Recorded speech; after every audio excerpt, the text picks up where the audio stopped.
عورتیں اپنی رانے اور اپنی شرمگاہ دوسروں کے سامنے کھولتی ہیں اور اس کو صاف کراتی ہیں ان پارلروں میں. تو یہ بے حیائی کے اڈے ہیں جو پارلر کھلے ہوئے ہیں. یہاں جانا ہی جائز نہیں ہے خواتین کا. اپنے گھر میں اپنے زیب و زینت اختیار کیجئے, مہندی لگائیے اور جو ہے دوسری چیزیں جو ہے میک اپ کی آپ استعمال کیجئے. یہ فضول خرچی ہے جو عورتیں وہاں جا جا کر کے جو ہے میک اپ کراتی ہیں. شوہروں پر مزید بار آتا ہے اس سے. جو نارمل زینت کی چیزیں ہیں وہ آپ اپنے گھر میں کر سکتی ہیں. تو وہاں بے حیائی کے اڈے ہیں. خلاف شرع لعن اللہ الواسمہ والمستوسمہ والمتنمسہ المتفلجات للحسن, سب پر لعنت بھیجی اللہ کے نبی صلی اللہ علیہ وسلم. وہ سارے کام جو ہے ان پارلر میں ہوتے ہیں. جزاک اللہ خیر شیخ. حیاکم اللہ. واضح ہے یہ.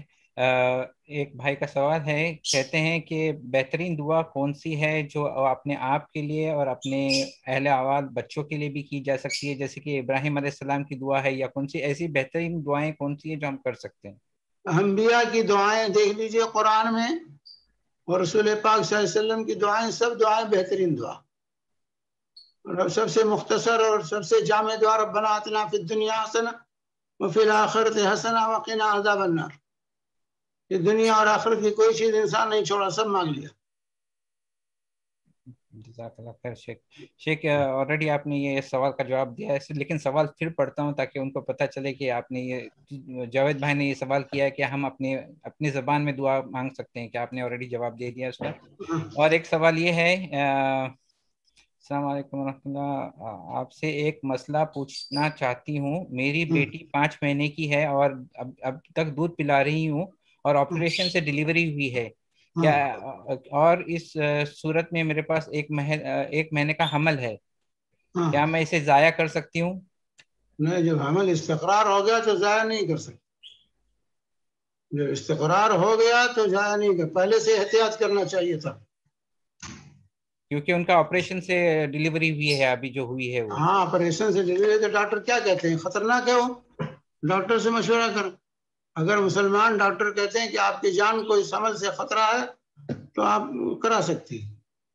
جزاک اللہ خیر شیخ.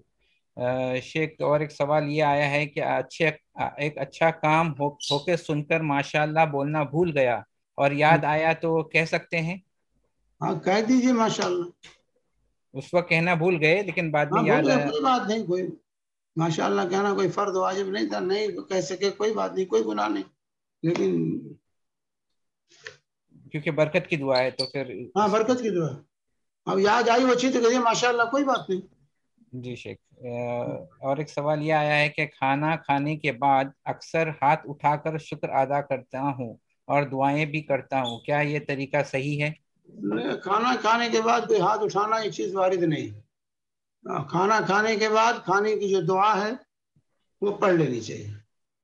وہاں ہاتھ نہیں اٹھانے کا ذکر ہے, اس لیے ہاتھ نہیں اٹھانا چاہیے. جزاک اللہ خیر شیخ. اس وقت فی الحال یوٹیوب کے کوشچنس پورے ہو چکے ہیں اور ہم واپس زوم پہ آتے ہیں. اگر کسی کے پاس کوئی سوال ہے تو ہاتھ اٹھائیں اور پوچھیں, یا تو سمیر آپ چیٹ کے سوال لے سکتے ہیں پلیز. شیخ یہاں پہ ایک سوال ہے کہ کیا دعا کے لیے کوئی مکروہ وقت ہے؟ دعا کے لیے مکروہ وقت, دعا کے لیے مکروہ وقت ایسا کوئی وقت تو نہیں کہ جو مکروہ ہے دعا نہ کر سکیں. آپ کسی وقت بھی دعا کر سکتے ہیں, اللہ کہ کوئی چیز مانے ہو آپ خطبے کے دوران دعا کریں, تم کہیں گے نہیں صحیح ہے. امام خطیب خطبہ دے رہا ہے جمعہ کا, مکروہ جگہ ہے نا, جیسے حمام میں نہیں کر سکتے. ہاں تو وہ تو عام دعا ہی نہیں ہے, عام ذکر وہاں نہیں کر سکتے. وہاں تو عام ذکر بھی مکروہ ہے, تو دعا کے لیے خاص نہیں ہو. حمام کے اندر لیٹرین کے اندر ذکر مکروہ ہے, تو ذکر میں دعا و تمام چیزیں شامل ہیں. یہاں پہ اور ایک سوال شیخ کہ وتر میں اپنی زبان میں دعا کر سکتے ہیں؟ وتر میں اپنی زبان میرے بھائی نماز کو ذرا پاک رکھیے اپنی زبان سے. کوئی دعا وتر میں دعا کوئی فرض اور واجب نہیں ہے کہ اس کے لیے آپ نہیں دعا کریں گے تب بھی نماز ہوتی ہے. وتر میں دعائے قنوت واجب نہیں ہے, بغیر دعائے قنوت کے بھی وتر کی نماز ہوتی ہے, تو اس کے لیے کیوں ہم اس کے تکلفات کے کیوں شکار ہوں. یہاں پہ اور ایک سوال یہ ہے کہ کیا نماز میں اتنی مصیبت ہے کہ اب دعائے قنوت نہیں یاد کرنے کا موقع ہے آپ کو کہ اپنی زبان میں دعائے قنوت پڑھیں گے. اتنے دین سے اتنی یہ بے رغبتی ہے. ویسے دنیا کے لیے تو سب کچھ یاد کر لیتے ہیں, کمپیوٹر کا پورا نظام یاد کر لیتے ہیں, اور جو ہے دین کے لیے جو دعائے قنوت چند لائن کی دعا ہے وہ نہیں یاد کر پاتے ہیں. افسوس کا مقام ہے. شیخ یہاں پہ سوال یاد یہ ہے تو پڑھیے, نہیں یاد ہے تو تکلف کرنے کی ضرورت نہیں ہے. بالکل. کیا نماز کے سجدے میں آنکھ بند کر کے دعا مانگنا صحیح ہے؟ کیا نماز کے باہر عام دعاؤں میں آنکھ بند کر کے مانگ سکتے ہیں؟ بھائی آنکھ کیوں بند کرتے ہیں, سوال یہ ہے.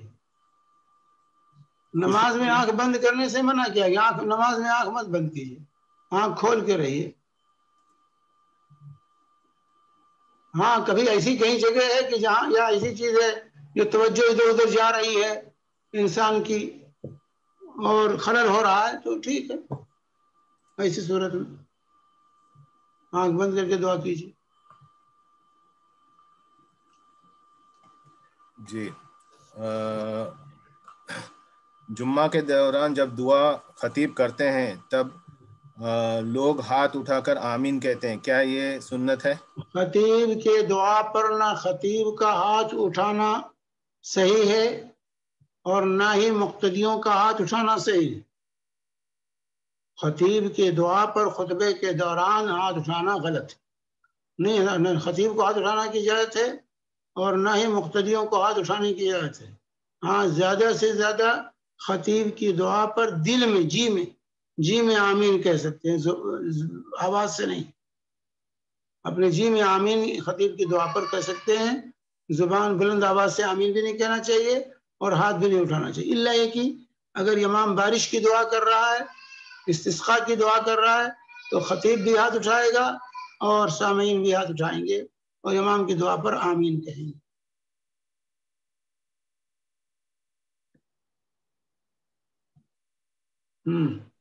السلام علیکم شیخ. ایک حدیث شاید کسی نے کوٹ کیا, اس حدیث کی وضاحت درکار ہے جس کے ظاہری معنی سے ایسا لگتا ہے کہ کسی کو اگر سر درد کبھی نہ ہو تو یہ نشانی کوئی اچھی نہیں. جزاکم اللہ خیرن. نہیں, وہ حدیث بھی ہے اس میں وہ حدیث بھی اوپر دی ہوئی ہے. اس میں اوپر مجیب بھائی حدیث پوری دی ہوئی ہے. وہ حضرت ابو ہریرہ رضی اللہ عنہ سے مروی ہے. وہ کہتے ہیں ایک عربی بدو دیہاتی آیا تو نبی صلی اللہ علیہ وسلم نے اس سے کہا کیا آپ کو کبھی ملدم بخار آئی ہے؟ وہ والی حدیث ہے شیخ. تو اس نے کہا ملدم کیا ہے؟ تو آپ نے فرمایا یہ گوشت اور چمڑے کے درمیان پیدا ہونے والی حرارت ہے. پھر آپ نے اس سے کہا کیا کبھی آپ کے سر میں درد ہوا ہے؟ تو اس نے کہا سر کا درد کیا ہے؟ تو آپ نے فرمایا سر میں گھس جانے والی گیس ہے جو رگوں میں چھوٹ کرتی ہے. اور اس نے کہا نہیں. جب یہ عرابی اٹھ کر چلا گیا تو آپ نے فرمایا کئی شخص اگر کسی جہنمی کو دیکھنا چاہتا ہے تو اس آدمی کو دیکھے. اس حدیث کی وضاحت درکار ہے. دیکھیے وہ اس شخص کے لیے ہے, سب کے لیے. اس کا مطلب یہ نہیں اس حدیث کا جس کے سر میں درد نہ ہو جہنمی ہے, سمجھے؟ یہ خاص واقعہ ہے, اس کو عموم نہیں دے سکتے. یہ خاص واقعہ اس شخص کے بارے میں رسول پاک صلی اللہ علیہ وسلم نے کہا, یعنی جس کے بھی سر میں درد نہ ہو یا جس کو بھی بخار نہ ہو وہ جہنمی ہے. یہ اس سے, کیونکہ جو واقعات خاص ہوں ان کو خاص رکھا جائے گا, ان کو عموم نہیں دیا جائے گا. جزاک اللہ خیر. سمیر کنٹینیو کر لو, کیونکہ اور ایک سوال آیا, اگر وقت رہا تو لے لیں گے. میں یوٹیوب کا, ورنہ یوٹیوب کا سوال میں نے آلریڈی کہہ دیا تھا کہ کافی سوال آلریڈی ہے تمہارے پاس, لے لو پلیز. جی ڈاکٹر صاحب دیتا ہوں آپ کو وقت 1 منٹ, ذرا میں ایک سوال لے لوں, پھر اس کے بعد فیملی کے واٹس ایپ گروپ ہیں جس میں کچھ حدیث ہم لوگ شیئر کرتے ہیں, مگر کچھ لوگ ناراض ہوتے ہیں کہ کہتے ہیں کہ سب کو اسلام کے باتوں کیوں شیئر کرتے ہو, کوئی نہیں پڑھتا, اس میں عمل کوئی نہیں کرتا, تو کیا یہ سٹاپ کرنا ہوگا، یعنی شیئر نہیں کریں. اس ایک گروپ بنایا ہوا ہے واٹس ایپ کا، اور اس پہ دیکھیے واٹس ایپ پر آج کل بے اعتدالی بھی ہوتی ہے. اتنا لوگ ڈالتے ہیں کہ انسان کے پاس وہ واٹس ایپ چیک کرنے کا موقع نہیں رہتا. بھائی ایک آدھ حدیث، ایک ہاتھ باتیں آپ روزانہ بھیج رہے ہیں تو ٹھیک ہے، لیکن اتنا ڈالتے رہتے ہیں کہ انسان کے پاس موقع ہی نہیں اس کو پڑھنے کا. تو ضرورت بھر جو ہے ایک آدھ نصیحتیں، ایک آدھ باتیں اگر ڈالتے ہیں تو اچھی چیز ہے. اس کو ناراض نہیں ہونا چاہیے، کسی کو بھی ناراض ہوتے ہیں تو غلط ہے. لیکن اتنا زیادہ لوگ ڈال دیتے ہیں کہ انسان کے پاس موقع ہی نہیں ہے، کہاں تک پڑھے گا اس کو، اور علم گلم جو پاتے ہیں ڈالتے ہیں. ان ڈالنے والوں کو چاہیے کہ وہی بات ڈالیں جو ثابت ہو، جس کی تحقیق ہو ان کو. یہاں یہ بات صحیح ہے. آج کل فیشن کیا ہو گیا ہے کہ کوئی بھی بات نہیں ہے کہ اللہ رسول نے فرمایا، اللہ کے رسول نے فرمایا، اور اس کا کوئی حوالہ نہیں، اور آخر میں دے دیں گے بھائی جو ہے اللہ کے بھی صلی اللہ علیہ وسلم نے فرمایا کہ اللہ تعالیٰ اس کو تر و تازہ رکھے جو ہماری بات سنے اور دوسروں تک پہنچا دے. تو یہ غلط چیز ہے. پہلے تحقیق کیجئے، صحیح بات ہے تو پہنچائیے. اب کوئی ناراض ہو رہا ہے، اگر ناراض ہو رہا ہے چاہیے، وہ نہیں چاہتا مت بھیجیے اس کو، خلاص آپ کی ذمہ داری پوری ہو گئی. جی شیخ، میں ایک لاسٹ سوال لے رہا ہوں، اس کے بعد ڈاکٹر صاحب آپ کو بلاتا ہوں. کہ کچھ لوگ امام صاحب کو کسی کی طبیعت کی دعا کی ریکویسٹ مسجد کے نماز میں کرتے ہیں کہ اکثر نماز کے بعد آپ دعا کیجیے، اور خاص کر کے انڈیا میں عام طور سے دیکھا جاتا ہے. خیر یہ سوال میں نہیں ہے، میں یہ کہہ رہا ہوں کہ انڈیا میں دیکھا جاتا ہے. تو کیا دعا کرنے کے لیے کیا کہہ سکتے ہیں تاکہ سب لوگ آمین کہیں اس کے پیچھے؟ بھائی اب روزانہ اگر اس کو روٹین بنا لیا گیا ہے تو یہ غلط ہے. ہاں وہ یہ کہ اعلان کرتے ہیں کہ ہاں فلاں صاحب مریض ہیں، بیمار ہیں، اللہ انہیں شفا دے، آپ لوگ ان کے لیے دعائیں کیجئے، بیچارے اللہ تعالیٰ شفا دے دے. یہ طریقہ ہونا چاہیے. ورنہ اگر اس وقت نہیں تو روزانہ کوئی نہ کوئی بیمار ضرور ہوتا ہے، تو ہر وقت آپ کو اجتماعی دعا کرتے رہنا پڑے گا. اس کے لیے آپ اعلان کر دیں، کسی نے کہا مطالبہ کیا بھائی ایک صاحب بیمار ہیں، ان کی شفا یابی کے لیے آپ لوگ دعا کیجیے، بس. جی آئیے ڈاکٹر صاحب. السلام علیکم ورحمۃ اللہ وبرکاتہ. وعلیکم السلام ورحمۃ اللہ وبرکاتہ. السلام علیکم مولانا. وعلیکم السلام ورحمۃ اللہ وبرکاتہ. ہاں السلام علیکم مولانا. وعلیکم السلام ورحمۃ اللہ وبرکاتہ. السلام علیکم. السلام. آپ کا لگتا ہے اسپیکر نہیں چل رہا ہے. آ رہی ہے آواز آپ کی؟ چل رہا ہے، ابھی چل رہا ہے. آپ کی آواز آ رہی ہے. جی مولانا، سوال یہ ہے کہ مولانا لوگ کہتے ہیں کہ دعا کے دوران یا دعا کے وقت کبھی رونا آ جاتا ہے تو رونا منع ہے کہتے ہیں، لیکن سوال یہ ہے کہ اللہ کے کس نے کہا رونا منع؟ دعا کے دوران. ہاں دعا کے دوران اگر رونا الگ دعا کر رہے تو دعا، جیسے کہ کبھی نماز میں تو آپ نے بتا دیا کہ کوئی عذاب کی آیت اگر آتی تو اللہ کے فضل و کرم سے بعض لوگوں کا آٹومیٹک رونا آ جاتا ہے، دو الگ چیز ہے. لیکن دعا کے دوران رونے سے کوئی ممانعت ہے؟ کیونکہ اللہ کے رسول صلی اللہ علیہ وسلم رونا چاہیے، رو کر اللہ سے مانگنا چاہیے. مانگنا چاہیے رو کے. ہاں اللہ سے رو کے مانگنا، رونے کی صورت بنانی چاہیے اللہ کے سامنے. تو جائز ہے، بندے رو سکتے ہیں. اچھی چیز ہے، اچھی چیز ہے اللہ کے سامنے رونا. اللہ کے سامنے رونا اچھی چیز ہے. جیسا کہ آپ نے حدیث میں بھی بتایا کہ اللہ کے رسول صلی اللہ علیہ وسلم جنگ بدر میں اللہ کی طرف رجوع ہو کے دعا کیے تو ان کی چادر مبارک پوری بھیگ گئی تھی. جی تو ثابت ہے. جزاک اللہ خیر مولانا. السلام علیکم. میرے بھائی کی طبیعت خراب ہے مولانا، دعا کیجیے، ہاسپٹل میں ایڈمٹ ہے انڈیا میں، کرش ہو گئے تھے. آپ لوگوں نے کہا تو ہمارے قاضی نیاز صاحب بہت بیمار ہیں بیچارے. ابھی بھی بیمار ہے مولانا؟ میں وہی پوچھنا چاہ رہا تھا میں ان کو، قاضی نیاز صاحب کا کیا بات ہے؟ وہ ہیں، ان کی حالت بلڈ پریشر ڈاؤن ہو رہا ہے. کہاں پہ ہاسپٹل میں ایڈمٹ ہے مولانا؟ کہاں پہ ہاسپٹل میں؟ سنائیے میں. اچھا. بلڈ پریشر ڈاؤن ہو رہا ہے. اللہ شفا دے. اللہ تعالیٰ انہیں شفا دے. اللہ تعالیٰ شفا کاملہ عاجلہ عطا فرمائے. جزاک اللہ خیر مولانا. ہمارے سجاد بھائی کے ساڑو صاحب بھی بیمار ہیں، ان کے لیے بھی دعا کیجیے. شفا دے سکے. آمین آمین آمین آمین. جزاک اللہ. ٹھیک ہے، السلام علیکم. 2 سوال لے لیتے ہیں، چھوٹے طریقے سے جواب دیجیے گا، کیونکہ پھر 5 منٹ کے بعد ہم بند کر دیں گے کیونکہ اذان ہو رہی ہے. کسی پر جادو ہوا ہے کیسے پتہ چلتا ہے؟ اور آج کل لوگ داڑھی رکھتے ہیں لیکن شرکیہ عمل کرتے ہیں، ایسے لوگوں کو کیسے پہچانے؟ ایسے لوگوں کو ایسے پہچانے جی، آپ کے پاس کچھ معیار ہے جس سے ایسے لوگوں کو پہچانا جا سکتا ہے؟ اور کسی پہ جادو ہوا ہے تو کیسے معلوم پڑے گا کہ اس پہ جادو قرآن پڑھنے سے، رقیہ پڑھنے سے پتہ چلتا ہے. اب وہ جو علاج کرنے والے ہیں وہ خود انسان بھی محسوس کر سکتا ہے. جس کو بھی کچھ ہے وہ سورہ بقرہ کی تلاوت کرے، رقیہ کی آیات پڑھے اور اس کو تکلیف ہوتی ہے، پریشانی ہوتی ہے، تو اس کا مطلب گڑبڑ، بیماری نہیں ہے. سمجھے؟ جس کو بھی جادو ہوگا، نظر ہوگی یا عصبی کیفیت ہوگی، جو سورہ بقرہ پڑھے گا یا رقیہ کی آیات پڑھے گا تو اس کو تکلیف ہوگی، اس سے اندازہ ہو سکتا ہے. تو علاج کرنے والے اسی سے پتہ لگاتے ہیں کہ کیسے کیا ہے، اس کو نظر ہے یا جادو ہے یا عصبی اثر ہے. جن آیات پر اگر عصب کی آیات پڑھنے پر تکلیف ہوتی ہے تو اس کا مطلب عصب ہے. اگر جادو کی آیات پڑھنے پر تکلیف ہوتی ہے تو اس کا مطلب جادو ہے. اگر نظر کی آیات پڑھنے پر تکلیف ہوتی ہے تو اس کا مطلب نظر ہے. اس سے اندازہ کرتے ہیں علاج کرنے والے، اس سے اندازہ لگاتے ہیں.